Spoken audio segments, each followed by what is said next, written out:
Welcome to VNR news. Warangal, Khammam, Nalgonda teacher MLC ఎన్నికల ఓట్ల లెక్కింపు ప్రక్రియ ప్రారంభమైంది. కౌంటింగ్ కోసం 25 టేబుళ్లు ఏర్పాటు చేశారు. బ్యాలెట్ పేపర్లన్నింటినీ 25 చొప్పున కట్టలు కట్టిన తర్వాతే తొలి ప్రాధాన్యత ఓట్లను లెక్కించనున్నారు.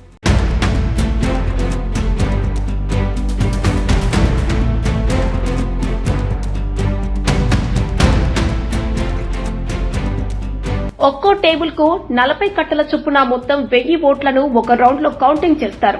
ఎమ్మెల్సీ ఎన్నికల రిటర్నింగ్ అధికారిగా నల్గొండ జిల్లా కలెక్టర్ ఇలా త్రిపాఠి ఓట్ల లెక్కింపును పర్యవేక్షిస్తున్నారు.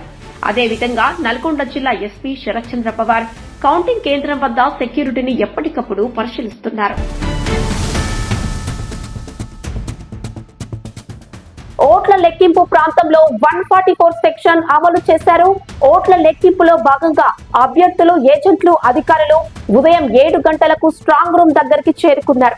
8 గంటల నుండి ఓట్ల లెక్కింపు ప్రారంభమైంది. లెక్కింపు ప్రక్రియ కోసం నల్గొండలోని అర్జలబావి గోదాంలో కొనసాగుతోంది. ఎమ్మెల్సీ ఎన్నికల్లో మొత్తం పోలైన ఓట్లు 24,139, 93.57% ఉండగా 19 మంది అభ్యర్థులు పోటీ పడ్డారు.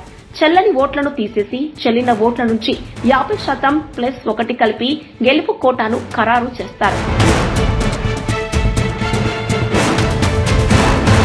తొలి ప్రాధాన్యత ఓట్లలో ఎవరికి గెలుపు కోటా రాకపోతే ఎలిమినేషన్ రౌండ్ ప్రారంభిస్తూ రెండవ ప్రాధాన్యత ఓట్లు లెక్కింపు మొదలవుతుంది. మొత్తం కౌంటింగ్ సాయంత్రం 4 గంటల వరకు పూర్తయ్యే అవకాశం ఉందని అధికారులు చెబుతున్నారు.